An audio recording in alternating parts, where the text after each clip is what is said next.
after allegedly leaving the 16-month-old girl home alone to go on vacation. She was with no food, just with a meal, because she was refusing. Maybe it's because she get vomiting 2 days, before. A baby has died after being left alone while her mother vacationed in Puerto Rico, detectives say.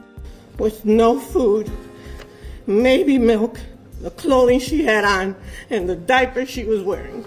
No estoy tratando de justificar mis actos. I am not trying to justify my actions. On June 16, 2023, Kristal, Candelario, a 32-year-old mother of two, returned home to find her 16-month-old daughter dead. Jailyn died of starvation and severe dehydration after she was left 10 days earlier by her mother in a playpen with a couple of bottles of milk. How could she do such a thing, and why didn't she just ask someone to take care of her?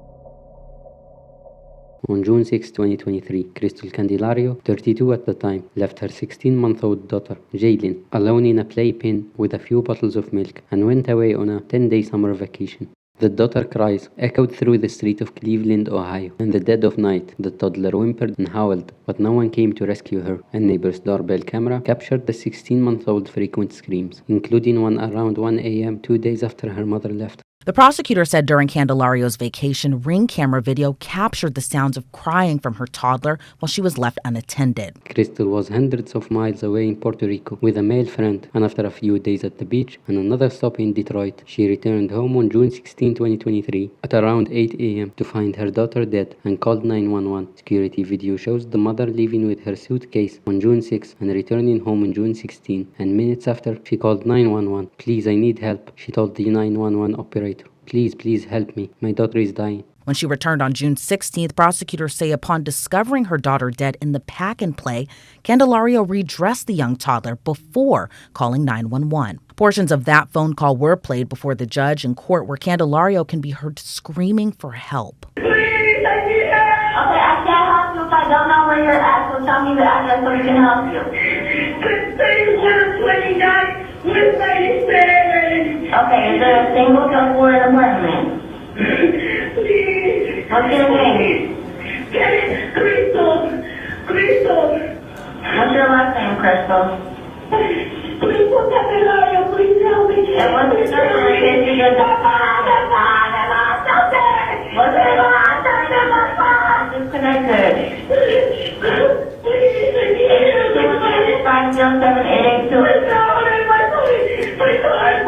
The state says despite Candelario's emotional phone call to 911, the next day she went back to Detroit to visit one of the men she had been dating. When police arrived, they found the little girl emaciated, with sunken eyes, dry lips, and fecal matter in her mouth and fingernails. She weighed 13 pounds, 7 pounds less than she had at her doctor's last visit 2 months earlier.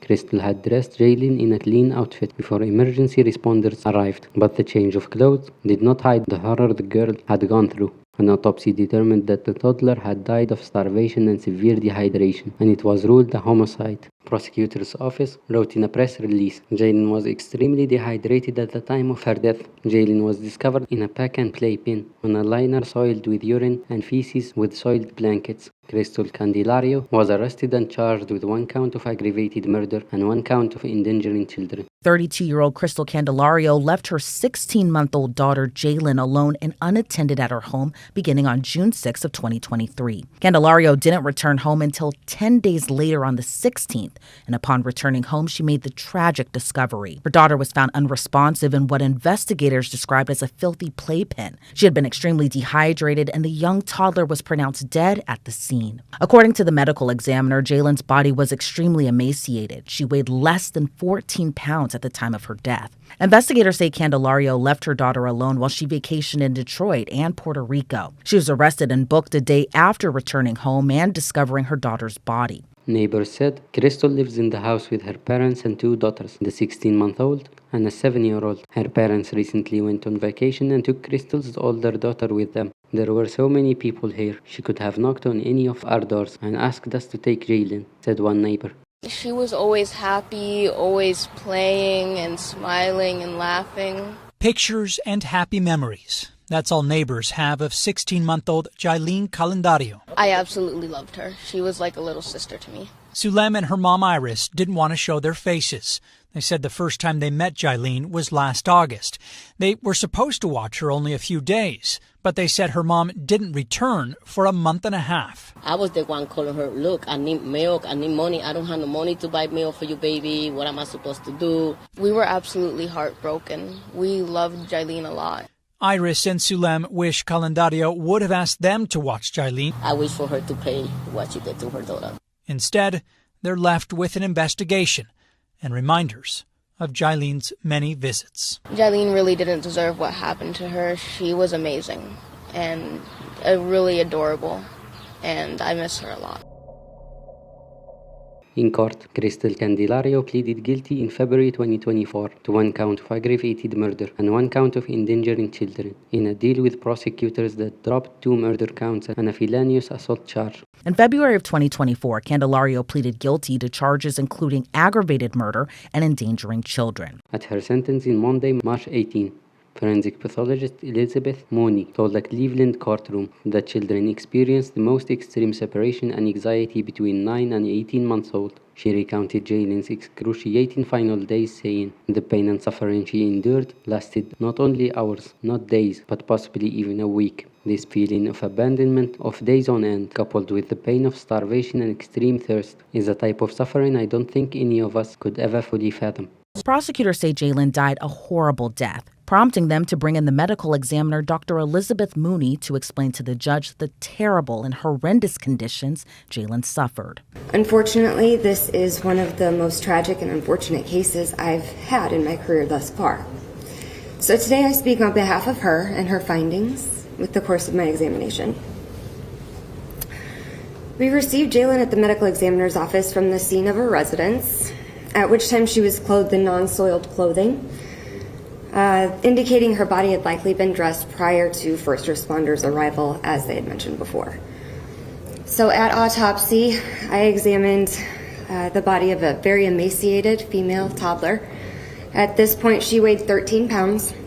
Upon review of medical records, this indicated approximately a 7-pound weight loss since her previous doctor's visit less than 2 months prior to that. The eyes were sunken, and she had temporal wasting in her face. In addition to that, the skin showed markedly decreased turgor, meaning when I pinch the skin, it remains in that tented position, indicating severe dehydration. In addition, there was abundant fecal material present, caked on the fingers, the fingernails, the hands, the feet, as well as the soles of the feet. The same material was found on her lips, which were very dry and flaking, as well as in her oral cavity, caked to her teeth. Dr. Mooney said Jailyn's body fed upon itself, trying to get nutrients. Her kidneys failed, and based on the decomposition and state of her body, she had likely died 2 or 3 days before her mom returned and discovered her body. Jailyn's cause of death was ultimately ruled as starvation and extreme dehydration due to pediatric neglect. The state said none of Jailyn's family called their office to ask about the case. Instead, they were more concerned about Candelario. Kristal's attorney, Derek Smith, in an attempt to lower her sentence, said that no one was trying to excuse her behavior, but Kristal was struggling emotionally and was overwhelmed as a single mother of 2. Kristal had tried to harm herself earlier in 2023, and she had been placed on antidepressants, which she stopped taking without tapering down in dosage as required, which can cause side effects. Kristal was not thinking clearly, he said. Later, when it came to the defense's turn to speak, Candelario's lawyer, Derek Smith, didn't condone her actions. Everything that I'm about to get into here today, and my client agrees with me, is no justification for her actions. And what the prosecution said, actions matter, and these actions are narcissistic, selfish, abhorrent, absolutely worst parenting imaginable. She pled to aggravated murder. She pled to child endangering. So everything we're about to tell you is mitigation. The defense says Caandelario was struggling with being a single mother of 2. Fast forward to 2023. It's just overwhelming. She even tried to harm herself. Took 20 Motrin. Ended up in Metro. In early February of 23, After spending just a few days in her room alone, her mother went to check on her, asked her what was going on. Her whole side of her body was numb. Didn't know what was going on. They took her to Hillcrest Hospital. She was admitted there, and they were doing some evaluations for her migraine. She was complaining about headaches and weakness, facial drooping, thought it was possible stroke. They put her on IV Depakote, which is a anti-seizure, also used to treat manic disorder. And at the end of the day, after evaluations, she was clean, nothing wrong with the brain. They gave her oral Depakote and Effexor, 2 antidepressants, and sent her home. She was not very clear on what those were, but she was taking them supposedly as directed. And then she returned to Hillcrest Hospital again in March, and there was a note from the doctor saying that she should have had plenty of Effexor, but she's saying that she's out and she needs more, and she's coming back with the same problems. So they had her evaluated again, and they were saying that her anxiety and her stress was the trigger for these physical manifestations to what was happening to her, for the loss of sensation in the side of her body, the numbness. And they prescribed her more Depakote, more Effexor, and also Atarax to help her sleep because she wasn't sleeping. And this is in March of 2023. And, take the medications as prescribed. And then medications ran out. She wasn't feeling any better. They weren't working. She stopped. You're not supposed to do that with these drugs, Your Honor. These are very serious mental health drugs. And you need to be tapered off of these medications, or there could be some side effects. Not only the side effects, but the actual underlying conditions that she may have had or been suffering from are also going unmedicated at this time. He said there was no justification for Candelario's actions. She could have called authorities or done things differently. When you're in that state, when you're off medication, mismanaging your thoughts, you're not thinking clearly. Her body she had to get out, and she was having fun. If she was okay, in her mind, Jailyn was okay. Of course that's not the case. But I will point to when she did finally get home, and we heard that 911 call, she didn't want this to happen. You could hear that. Screaming, help me, my daughter's dying. Yes, because of your actions, because of what your choices were. And you took responsibility for that. But that call, that one tiny breach from whatever was going on in her head, that reality that her daughter was dying, she was calling for help. She didn't want that. Kristal also spoke, telling the court she prays daily for forgiveness and adding that she believes God and Jailyn had forgiven her. There is so much pain that I have in regard to the loss of my baby, Jailyn. I'm extremely hurt about everything that happened. I'm not trying to justify my actions. Nobody knew how much I was suffering and what I was going through. God and my daughter have forgiven me. Candelario also addressed the court where she appeared visibly emotional. Through an interpreter, she said she was extremely hurt by everything that happened. I'm not trying to justify my actions. Pero nadie sabe cuánto yo estaba sufriendo. But nobody knew how much I was suffering. Y por lo que estaba pasando. And what I was going through. Todos los días le pido perdón a Dios y a mi hija, Jailyn. Every day I ask forgiveness from God and from my daughter, Jailyn.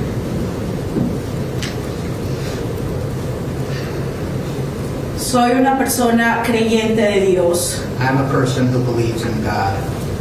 Y reconozco hoy que todos y todas, muchas ocasiones, somos tentados por el enemigo. And I recognize today that all of us are sometimes subject to the enemy. Assistant prosecutor presented the PowerPoint showing the court photos of Kristal smiling and partying with friends in Puerto Rico. The prosecution also played a recording from a Ring doorbell camera of Jailyn screaming more than 2 days after being left at the house alone. During Candelario's sentencing, the prosecution said investigators combed through more than 600 hours of Ring camera footage, which actually showed Candelario left her daughter alone for 2 days before she jetted off on her vacation. If in fact we would have gone to trial, the evidence was going to show that Kristal Candelario left the state of Ohio on 6/4/2023. She leaves because there is a receipt that's found in her car that she is in Taylor, Michigan.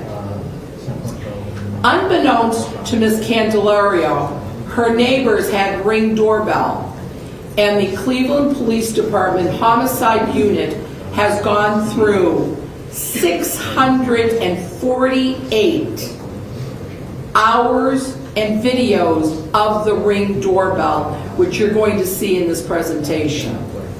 With regards to Ms. Candelario, she returns to Cuyahoga County on 6/6 at 7:41 a.m. So at this particular point, we have reason to believe that this child was left alone for 2 days now, and she returns on 6/6/2023. Prosecutors say after returning on June 6 of 2023, Ring camera footage captures Candelario again leaving Cuyahoga County, Ohio, where police cameras later captured her movements in Detroit, Michigan. Through the search warrants, we were able to retrieve her Spirit airline tickets that showed her departure and her return from Puerto Rico. She was gone from 6/8 to 6/11. The thought of this child dying every day while she's having fun, humanity can't stomach that. And those are the actions that need to be punished. She abandoned her daughter and left her for dead. Kristal lied to police about her vacation, and evidence later showed that she redressed her daughter before police initially came to the scene. During her interview with investigators, Candelario claimed she had been home all week and her daughter hadn't been eating well for the past few days. She said she woke up that morning and found Jailyn unresponsive. So that was just Monday and Tuesday of this week. She was throwing up. Yes. And then how was she Wednesday and Thursday? She was with no food, just with a meal, because she was refusing. Maybe it's because she get vomiting 2 days, before. Yeah. So that's why I was scary, because I say, oh my God, let me go to the hospital because she doesn't eat anything. And she was lose tiny, her weight. Yeah. I lose, her weight. But right now, in this morning when I wake up, she was asleep. She sleep every day 12 hours. Okay. She sleep like at 9 p.m. through 9 or 10 a.m. Okay. 12 hours. So, in this morning I was sleeping too. I never wake up. She was What happened? What was going on last night? Last night she was crying a lot. And I see one moment when I was take a shower, and she was screaming like, I don't know, probably she get in pain. Okay. Maybe. About what time was that last night? Maybe at 7 or 8 p.m. Okay. So she was screaming like, probably for pain or something like that. In this morning when I wake up, I took her in the morning for, Jailyn, wake up, and she wake up, and when I see her, I see she looks like a really, really dry, like a, ¿cómo se dice cuando una persona se chupa, o sea, se... Kind of like... Yeah. Oh, like her face was sunken in? So, yeah. Y ahí fue que yo me asusté y dije... Kristal's parents pleaded with the judge for mercy. In a prepared statement, her mother, Katie Torres, said her daughter had battled health struggles, including mental health illness and fainting spells. When her daughter stopped taking medication, it worsened her depression and anxiety and contributed to her inability to make sound decisions. The family was not aware of what was happening. Her father, Clever Candelario, also addressed the judge, saying, "Mental and emotional illness does not give warning. The inner world of my daughter was shaking without us having realized it. Depression and anxiety consumed her to the point of depriving her of good judgment and reason. Here is my daughter, Kristal, who also has a motive to go forward with your help. That motive is her other 7-year-old daughter, who hopes to see her mother and hug her soon. Candelario's family, through an interpreter, said they were sorry for not seeing the signs their daughter was struggling on the inside, and they will never forget Jailyn. Mi hija no tenía calidad de vida My daughter did not have a good quality of life porque ella no podía pausar el trabajo. because she couldn't stop working. Nunca nadie imaginó que este sufrimiento terminaría en tragedia. No one ever imagined that this suffering would culminate in a tragedy. Y hoy aquí quiero decirle a Jailyn And here I'm que eres here, nuestro ángel, Jailyn. I want to say here before Jailyn, our angel, Tu recuerdo vive en nosotros. that your memory lives within us. Siempre te amaremos. We will always love you. Te acuné en mis brazos. I held you in my arms. Tus abuelos nunca te olvidarán. Your grandparents will never forget you. Perdóname, bebé, Forgive me por vivir la oscuridad del conocimiento for being in the dark que me imposibilitó ver la luz y poder ayudar a tu and for being madre. in the darkness that prevented me from seeing the light to see what was going on with your mother. Hija querida, cuánto te amo. My beloved daughter, I love you so much. Lamento y me arrepiento I lament and I am por no so haber sorry por no haber detectado lo que estabas viviendo. for not having detected what you were going through. No leí tu corazón. I could not see what was in your heart. No me percaté del caos I didn't notice the chaos por el que estabas atravesando. that you were going through. Lamento ahora, hija de mi vida, causarte este dolor. I lament my darling daughter that I caused you this pain. Señores de esta sala, Your Honor, pido misericordia, I ask for mercy. clemencia y compasión I ask for mercy, for clemency, and for compassion para un ser humano for a human being que ha librado una dura batalla en su vida. that has waged a very difficult battle in her life. Y ruego no satanizarla, And I beg that you not ni señalarla. I beg that you not demonize her and point the finger at her. ¿Quién en esta vida no ha pecado contra Dios? Who in this life has not sinned against God? Que levanten la mano quienes no lo han hecho. Anyone who hasn't, let them raise their hand. Pero como creemos en un Dios de amor y de bondad, But since we believe in a y de, in a God of love and of goodness, en un Dios de perdón, and a God of forgiveness, Él está aquí con nosotros. He is here with us. Hija, te amo. My daughter, I Aquí love estaré siempre para ti. you. We're here always for you. Te voy a esperar toda la vida. I'm going to wait the rest of my life for you. Las enfermedades mentales y emocionales no avisan. Mental and emotional illness does not give warning. Cada persona es un mundo. Each person is a world unto herself. Y el mundo interior de mi hija And the inner world of my se daughter convulsionó. was shaken Sin darnos cuenta, without our having realized it. la depresión, la ansiedad, Depression, la envolvieron hasta hacerle perder el juicio y la razón. depression and anxiety consumed her to the point of depriving her of good judgment and reason. Aquí está mi hija Kristel, que también tiene un motivo para seguir adelante. Here's my daughter Kristal, who also has a motive to go forward with your help. con la ayuda de ustedes y esa razón, With your help and with this motive, se llama Amaya, her name is Amaya. que tiene 7 años She is 7 years old, y espera ver a su madre and she hopes to y abrazarla, see her mother and hug her very soon. muy pronto. Very soon. Ruego a ustedes, imploro, perdón, suplico, comprensión. I beg for your help, forgiveness, and understanding.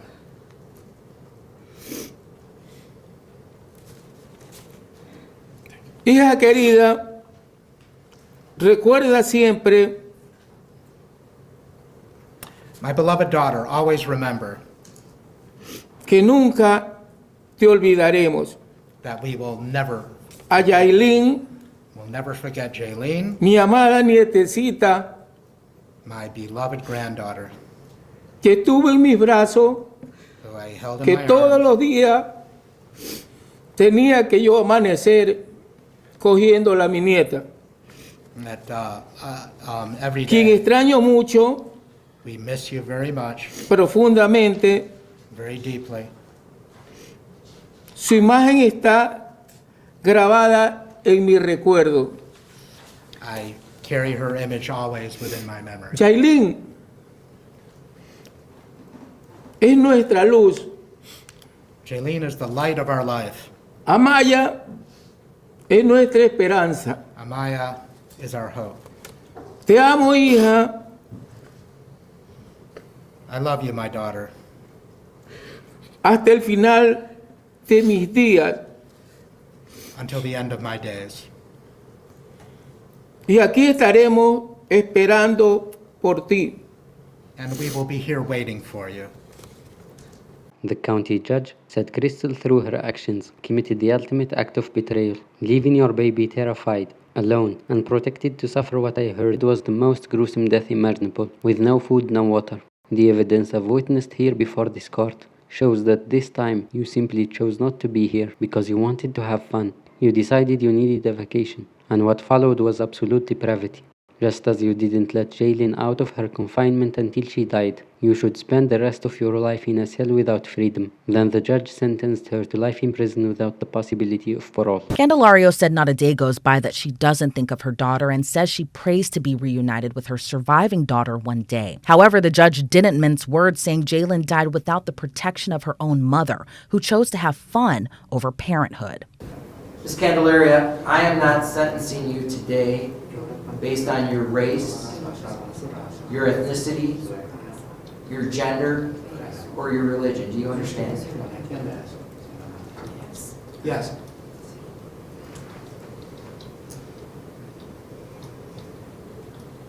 I sat here, listened, and I'm looking in the back of this courtroom, and I think of Dr. Mooney's statements to me, Sergeant Detective Teresa Gomez, and Detective Powell, and these three experienced, very talented, hardworking individuals all called this one of the most horrific cases they've ever seen. It stunned people across this world because it defies one of the basic human responsibilities.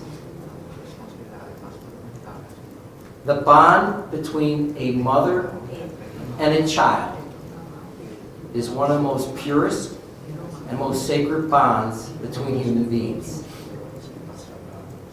You committed the ultimate act of betrayal, leaving your baby terrified, alone, unprotected, to suffer what I heard was the most gruesome death imaginable, with no food, no water, no protection, and lying in her own feces. Miss Candelario, you know the responsibility of parenthood. You have a child already. You raised another child. And I've witnessed here before me your parents who've showed you love and respect and education. And they came here to help, to advocate for you, more than what you've done for your own child. The evidence that I've witnessed here before this court shows that this time you simply chose not to be here because you wanted to have fun. You decided you needed a vacation. And what followed was absolute depravity. You left your baby, Jailyn, trapped in a pack and play without food and water for 10 days. This wasn't simply an oversight. You could have saved Jailyn's life many times. You could have found someone to watch her while you were gone. You could have taken her with you. While you were in Detroit or Puerto Rico, you could have called someone in Cleveland and told them that Jailyn needed help. Dr. Mooney indicated that rigor mortis was found when they found her, which means she didn't die that long before you came home. Think about that. Despite all of her suffering, that little baby persevered, waiting for someone to save her. And you could have done that with a simple phone call. Instead, I see photos of you on a beach while your child was eating her own feces in an attempt to survive. And I'm well aware of mental health, but didn't look like you were too concerned about your child. You knew enough to start lying. You concocted story after story trying to hide what you did. You even put pants on her, but you couldn't hide the absolute horror and filth that she spent the last days of her life in. And then I hear that you're in jail and you're telling people, I can't wait to get home. Just as you didn't let Jailyn out of her confinement until she died, so too, you should spend the rest of your life in a cell without freedom. The only difference will be that prison will at least feed you and give you liquids that you denied her. Based on all these factors, based on all the things I've looked at, and I'm marking this as State's Exhibit 1 for the court of order. On count 1,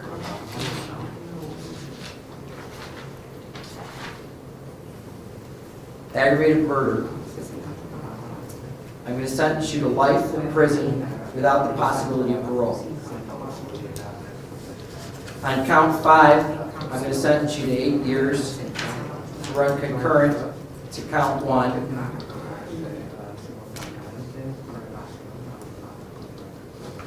I'm going to tell you, Kristal, this is probably one of the most difficult, horrific cases to listen to hear, and to see. And I can tell you that I appreciate the fact that the state of Ohio presented this matter in a professional way, and the defense has acted in a professional way. You have a right to appeal my sentence. Do you have the money or means to hire a lawyer at this time?